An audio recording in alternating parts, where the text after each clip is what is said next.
In the previous lecture, we discussed about structure and function, and here we are going to see what are the basic functions of a computer. So here 4 functions are there. So one is a data processing, and second one is a data storage, and third one is a data movement, and last one is the control. So anyway, in the microprocessor or the CPU, if you are checking, so data processing is a major one. Okay, so user will give the input as a data, the data will be given as an input, and second one, the same data may be processed. It need to be processed for as per the user instruction. The particular data need to be processed. So example, it may be addition or it may be a subtraction, and other function, other operations may be happening.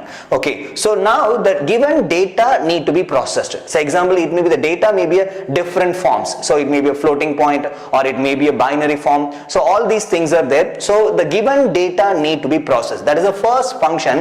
And second function is a data storage. So given data will be stored in the memory. So then only the data will be taken for the processing. In same time, the processed data, it will be given as the result that will be stored in the memory. So data storage is another important function related to the computer or the microprocessor. And last one is the data movement. So data movement is another important function in the CPU. So data is moved from the processor to memory or memory to the IO devices. So how the data is moved from one functional unit to another functional unit. So that will be decided or that will be carried out in the data movement. And last one is the control. So these 3 are the major functions. So these 3 major functions need to be controlled by the control unit. So control is another function. So when the data is processed, when the data need to be stored, when the data need to be retrieved, and when the data need to be moved from one functional unit to another functional unit. So that will be decided by the control.